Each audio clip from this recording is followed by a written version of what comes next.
عید الاضحیٰ کے دن بھی روحانی خوشی بھی ہوتی ہے اور جسمانی. جسمانی کیا؟ دھڑا دھڑ گوشت پیلو تسلی کے ساتھ. کیا خیال ہے؟ اتنا گوشت پورے سال کھانے کو نہیں ملتا. اتنا گوشت بکرے کا بھی ہے, دمبے کا بھی ہے, ٹھیک ہے, اور اونٹ کا بھی ہے, اور پھر چانپے بھی ہیں, پائے بھی ہیں. یعنی ایسا نہیں ہوتا کہ پائے آپ کو نہ ملیں, بھائی بہت ہیں پائے, پائے پائے. سیریاں بھی ہیں, اور کٹاکٹ چاؤ, وہ نہیں, وہ مکروہ ہے ہمارے یہاں. کٹاکٹ جو گردے پھیپڑے کا ہوتا ہے. کلیجی بھی ہے.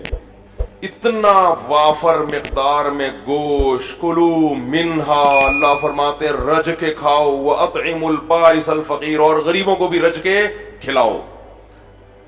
تو گوشت دبا کے تسلی کے ساتھ اتنا تازہ اور اتنا لذیذ. قربانی کے گوشت کی لذت ہی الگ ہے.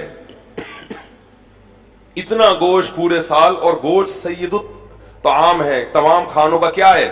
بادشاہ ہے. یہی وجہ ہے کہ ہر دعوت میں کیا ہوتا ہے؟ گوشت ہوتا ہے. اگر آپ نے ولیمے کی دعوت کی اور آپ نے بہترین قسم کے دال چاول کھلا دیے کسی کو, وہ مانے گا؟ بولے گا بھائی گوشت کہاں ہے؟ باربیکیو میں گوشت ہوتا ہے. ہر بڑے ہوٹل میں کیا ہے؟ مسلمان گوشت خور ہے. لیکن مسلمان ہمیشہ سے کیا ہے؟ گوشت خور ہے. کیونکہ گوشت خوراک ہے بھائی, لذت بھی ہے اور پروٹین بھی ہے.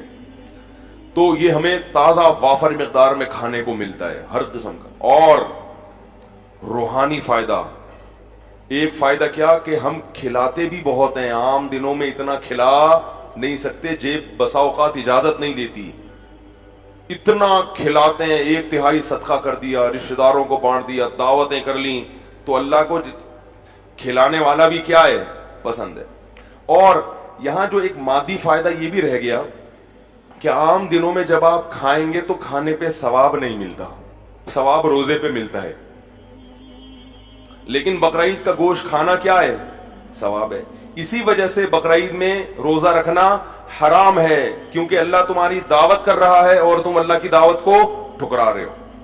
تو اس سے زیادہ نفیس کھانا, عزت والا کھانا ہو سکتا ہے کہ اللہ اس جانور کو کس کی طرف منسوب کر رہے ہیں؟ میرا یہ, اور میں تمہیں کھلا رہا ہوں. کھلاتا تو پورے سال اللہ ہے, لیکن اس کی نسبت اللہ نے کس کی طرف کی؟ اپنی طرف کی. میرا جانور ہے, میرے نام پہ قربان کیا تو مجھے دے دیا, مجھے گفٹ کر دیا ہے. اب میں تمہیں اجازت دیتا ہوں کہ میری اس چیز میں سے تم بھی کھاؤ. آپ کہ میرا روزہ ہے, غضب آئے گا اللہ تعالیٰ کو. تو وہ کھانا بھی معمولی کھانا نہیں ہے. وہ کون کھلا رہا ہے؟ اللہ کی طرف نسبت ہے, اللہ کی ضیافت. اللہ نے میزبانی کی ہے مسلمانوں کی. تو اس کا کیا مزہ ہے بھائی, اس کو تو پھر کباب بنا بنا کے ٹھوسو. اور دوسرا روحانی فائدہ, یہ تو جسمانی فائدے ہو گئے. دوسرا روحانی فائدہ کیا؟ صدقات و خیرات. اور ایک بہت سب سے بڑا فائدہ کیا کہ ابراہیم علیہ السلام کی یاد ہم نے تازہ کر دی. ان کی سنت کو زندہ کرنے کے لیے ہم نے جانور کیا کیا ہے؟ قربان کیا. لہذا ہر ایک بال پر اللہ ہمیں نیکی دے رہا ہے. تو روحانی طور پر جو اعمال کا ترازو تھا وہ کافی وزنی ہو جاتا ہے. نبی نے فرمایا کہ اللہ کو بقرعید کے دن جانور کا خون بہانے سے زیادہ کوئی عمل محبوب نہیں ہے. اور یہ دیوانگی ہے کہ مال کو ضائع کر دو اللہ کے لیے. تو روحانی سکون میں ملتا ہے کہ اللہ کے لیے ہم نے کیا کیا؟ اپنے مال کو قربان کیا. اور جسمانی بھی کہ دوپہر کیا ملے گا کھانے کو؟ کلیجی تو 10 بجے ہی آ جاتی ہے, اور پھر وہ چلتا رہتا ہے سیٹ اپ. تو یہ دو خوشیاں ہمیں منانی نہیں پڑتی خود بخود. تبھی مسلمان